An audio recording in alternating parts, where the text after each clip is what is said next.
Well, one of the things I've learned through my 30 years in the music business, I had a rule never to follow Bob Geldof speaking.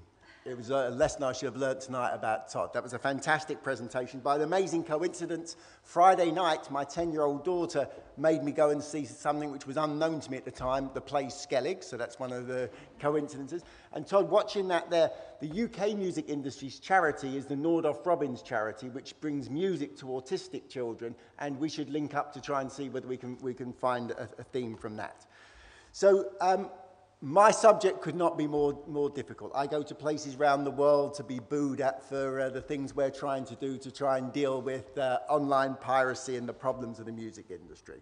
And it's a wonderful honour to be able to speak here at the Royal Society of Arts. And I'm going to say some words about from a different perspective and talk about the prospects for music as an industry, as an economic community, and as a profession in our society.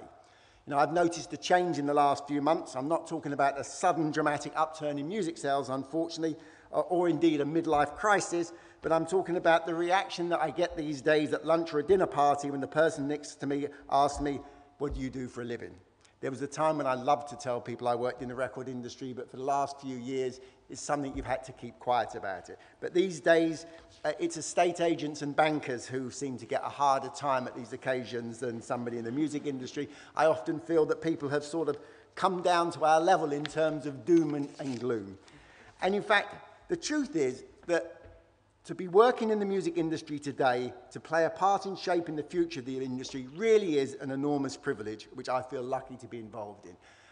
Fantastic things we've talked about today, but at the end of the day, we need some music to build these on. And one of the threats we're facing is that with the revenues in music falling, the difficulty in investing in music. And as I go around the world talking to governments, trying to get them to remember that music is an industry and provides entertainment and a contributor to culture, I have to remind them that music is an enormous asset to our society. The visible contribution's obvious, hundreds of thousands of jobs, billions of pounds of investment, literally billions of pounds of investment in new music every year, and to produce a roster of artists in all different kinds of genres. The invisible benefits are huge too. We can't quite convince Gordon Brown of this, but music's been at the core of the successful branding of Britain as a creative powerhouse, with all the economic benefits that entails. UK music is known around the world, and we punch far above our weight on the international industry, international market. But today we're seeing profound changes to the way we're doing business, and we've had to respond to them. One of the things I keep on hearing around the world is you didn't embrace the internet enough. For a while I used to try and resist people with this. Now I say, okay, tell me what we should have done. And I keep waiting to adopt and steal their ideas, and nobody yet has given me the solution. And of course, the newspaper industry, the film industry, and the games industry are suffering similar problems, with TV and radio also having problems. And we know that music was the first creative business to feel the revolutionary impact of the internet and the digital age. The pace of change was breathtaking. The effect of new technology on our relationship with the consumer unprecedented.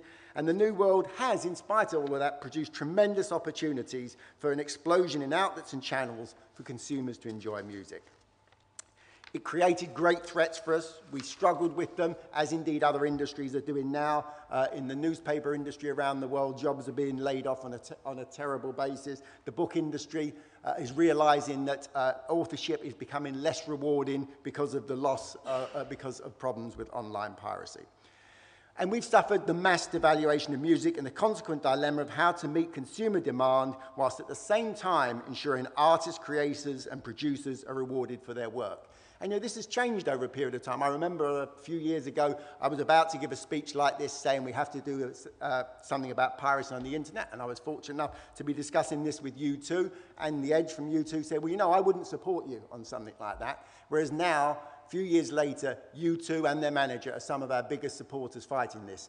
But the problems that we have, not because they want to make more money for U2, they've got more money than most countries, but they see how important an investment was to them at the beginning of their careers.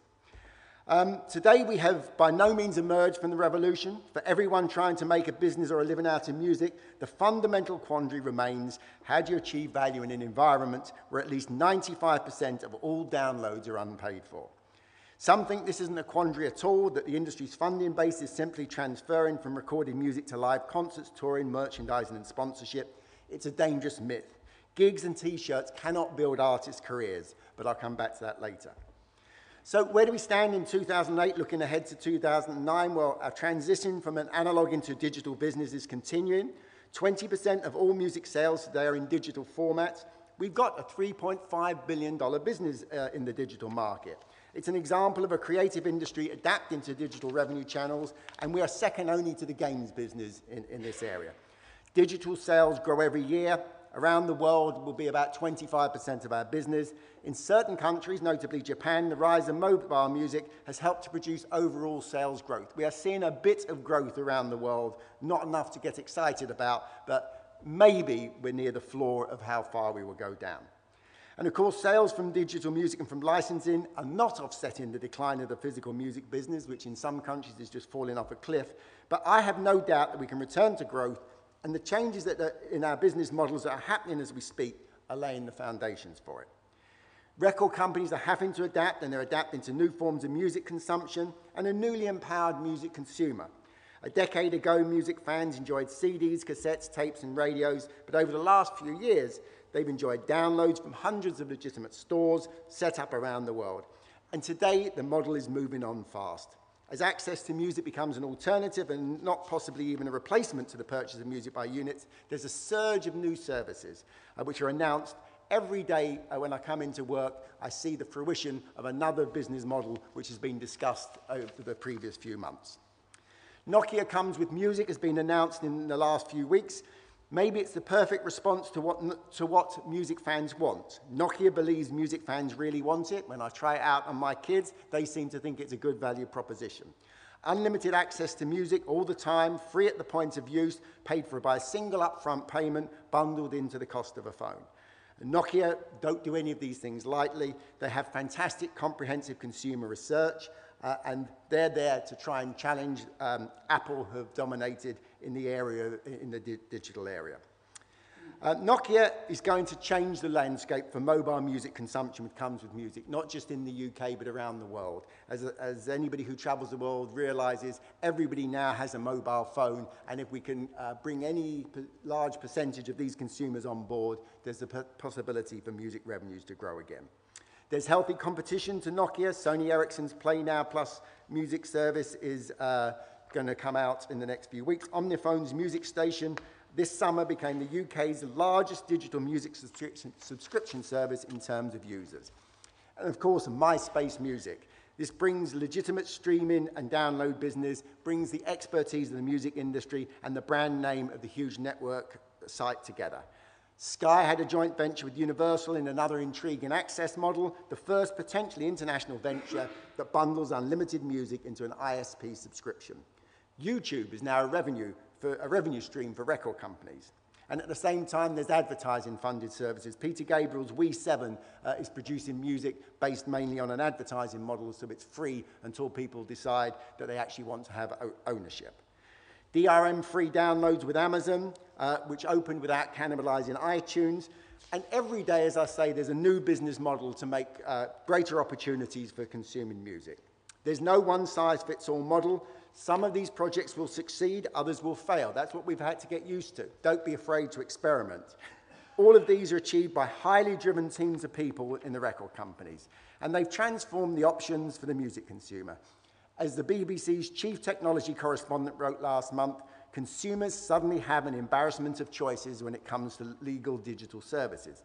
I'll add an embarrassment of choices to my well-thumbed book of music business metaphors, which I've had to live with over the last few years.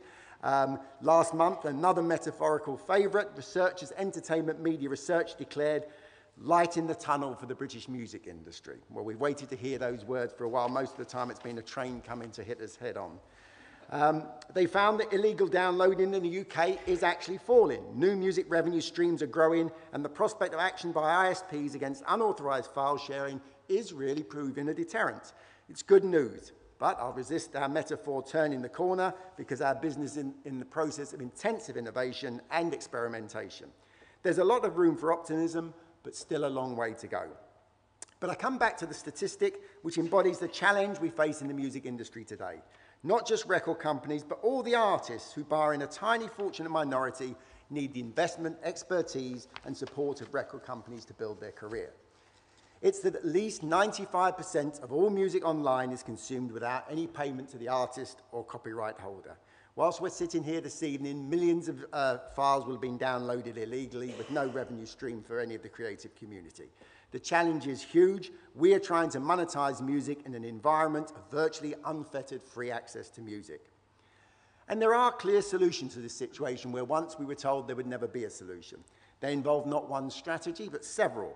One is to do exactly what my recording company friends are doing now, making music available in every way, at every place and moment that the music fan wants to listen to it. Some is free to consumer, like the advertising-funded services. Some is bundled into a phone or an ISP subscription. Some is offered for download for the price of a can of Coke. And there's 500 legitimate sites around the world. This is a business that is listening to its consumers and offering them a great range of options. But here, though, is the dilemma. Whatever business models the companies try, they are still competing with a vast amount of unlicensed free music. It's very difficult to sell at the front door if somebody's giving it away for free at the back door. I believe that if we build these services, people will come, but not if it's available elsewhere for free. We've learned a lot about human nature as we do research. People are basically decent people, but at the end of the day, if the music's there for free, then they will take it. Can we put up my one contribution to a slide? Here is a cartoon. Here is a record company man on the phone to the artist fan club. He loves the album. He hears from the fan. The record company man tells the artist he loves the album. He wants to know where he can download it for free. And this is what happens when we carry out our research. Kids love music. We offer them, we research different models, and we say, okay, are you likely to subscribe to this new offering that we've got? And they're just about to say yes then when somebody says, but is that free model still going to be available? And that's what we're dealing with. The point our cartoonist Jonathan Pugh of the Times is making is a serious one. Can innovation and entrepreneurship alone succeed in creating a fair deal for music? Are great business models in themselves enough to monetize music in an environment where the creator's right to payment has been so significantly eroded? Plenty of very good researchers have investigated this point, but common sense is a pretty good guide as well. I don't think it's rocket science to suggest that when for every legitimate paid download, there are more than 19 that are unpaid for, it's a fiendishly difficult business prospect for anyone in the music business. It seems to be a simple fact of human nature that if given the choice, people are not going to vote to pay for music any more than they're going to volunteer to pay higher taxes. But crucially, our research shows the vast majority want to see creators paid and intellectual property laws respected, but they see it as our job to do that, and they're not going to play their role if they can get away with it. The message to me is clear. We need strong copyright laws and, even more important, proper enforcement of them. It's absolutely no surprise to me that a recent survey in the UK found that 7 people out of 10 who are illegally file sharing said they would stop their activity if they received a warning letter notification from their ISP. As I travel the world and I've tried to engage with governments, including even the Chinese government, I explain to them in the John Kennedy household, there's an 18-year-old girl, a 16-year-old boy, and a 10-year-old girl. And if one day a letter arrived on the mat saying someone in your house is taking music for free, and if they don't stop, they will lose their internet connection, his sisters would kill him. There is no doubt in my mind, this is something which is going to change behavior. And it's something which governments get. He will always be more scared of his sisters than he will be of the IFPI. So there is no one solution. We need education, but the most interesting thing is governments keep on telling me, you've got to educate the kids more. The kids do not need any more education. The first question is, do you know what you're doing is wrong? Yes, absolutely. Are you sorry about it? No, that's your job to stop us doing it. It's really as simple as that. But education in itself is insufficient even where there is a lack of knowledge. New business models are what we have to do, and the third part of the triangle has to be the protection and enforcement of intellectual property rights. There is another view, of course, totally mistaken in my opinion, that the only thing wrong in today's music business is that we haven't shifted to a new business model. And artists can earn a living, it's argued, by live music and merchandising, and they can promote and market themselves on MySpace and other internet sites and communities. Let me give you some statistics. 2.65 million hip-hop acts on MySpace. 2.5 million rap acts, 1.9 million rock acts, 750,000 pop artists, and hundreds of thousands of blues artists and folk artists, all struggling to be heard and to get some identification. It really doesn't work. And look at the artists most often cited as having made it without the record industry. Arctic Monkeys, signed to Domino, a leading UK indie. It was the first thing they did. When they won a prize, they stood up and said, all this rubbish about us having been broken by the internet. Our first internet single went in at number 162. Lily Allen, a MySpace phenomenon, but then signed to EMI. Sandy Tom, who broadcast from her Tooting basement, was signed to Sony BMG. And of course, there's the Madonna, Radiohead, and Paul McCartney examples. Well, artists at the top of their career do not need record companies in the same way they did at the beginning. They have the exceptional luxury of being able to work without a record company, but because of the work their previous record company did. All of them needed help at one time. For the thousands in search of a record deal, life is very different. I can't foresee the world in 2025, but I'm confident that for the foreseeable future, record companies will overwhelmingly be the largest investor in artists. Recording costs, video costs, global marketing plans all need huge sums of money. Record companies have the unique skills needed to build an artist's career. It's the investment, the skills, the marketing, and the promotion that still really matter. So if live music is not the panacea for our future business model, what is? The real story is, it is extraordinarily difficult monetizing a business in an environment of ubiquitous free content. A favorite mantra today is that paying for music has become voluntary. This is a fundamental issue about the devaluation of music. It's an urgent problem, and we need to find a solution fast. Fortunately, in the last 2 years, it's become widely agreed that something very concrete does have to be done about this situation. It's now a widely held view that responsibility for protecting copyright must be shared across the value chain, and that we must rethink the role of internet service providers in protecting copyright content. At the same time, internet service providers are a logical business partner in new music services.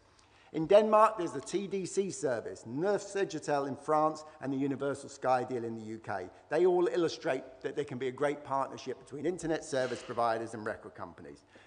But this is not just about business partnerships, it's also about the unique role they can play in reducing piracy on their networks, protecting content, and encouraging legal behavior. No one can really deny that ISPs have been the hidden beneficiaries of the free music culture and P2P file sharing.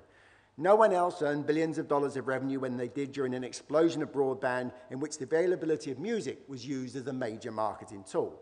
Today it's right and it's practical, sensible solution for them to play a bigger role in protecting content online.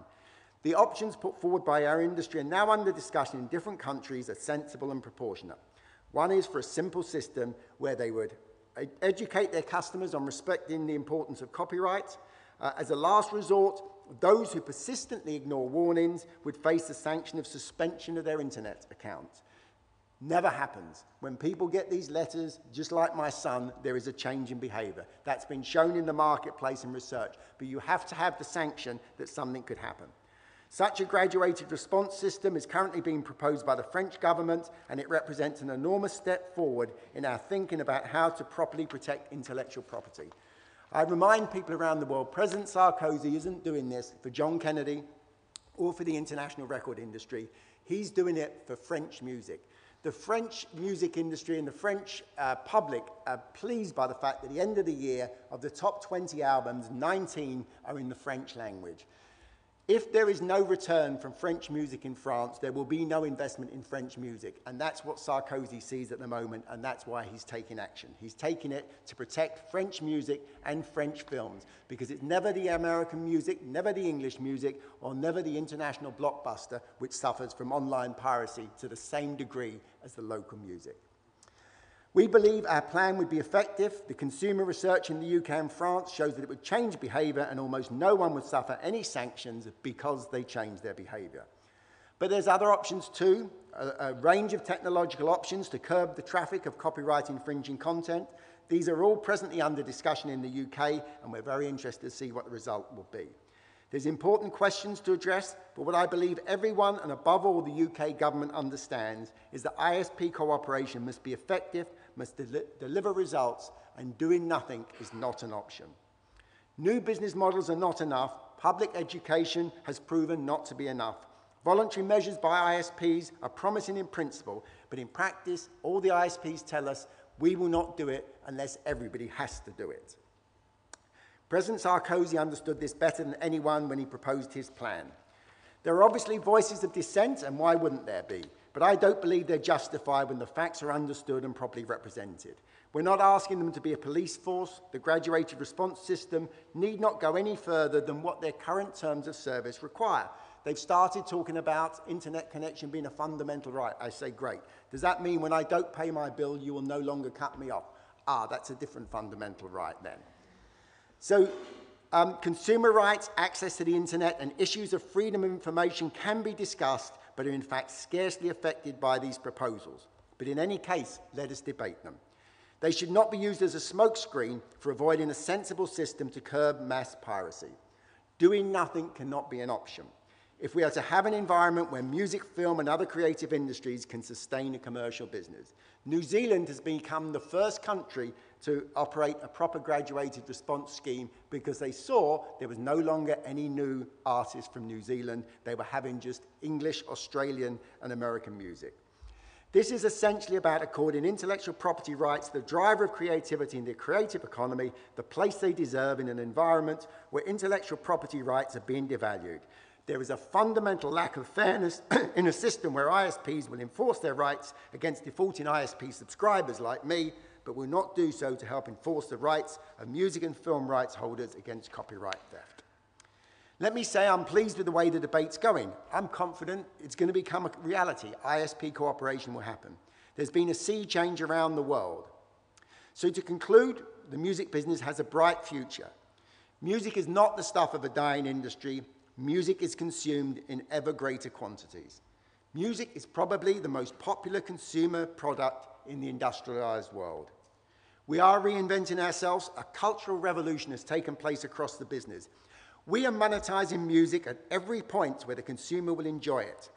This is the basis for a diverse set of innovative new business models which are currently being tried and tested and producing revenues. And it's worth remembering, when you look at all of this that's going on, that some of the darlings of the media, Skype, YouTube, MySpace, and Facebook, are really struggling to find an online business model. We really are doing better than most. We will survive and thrive in the digital age, but our skills in building artists' careers, developing and marketing talent are going to remain important. Our greatest challenge is to create commercial value in an environment dominated by free, unauthorized music. We have to change the landscape. We cannot compete with free.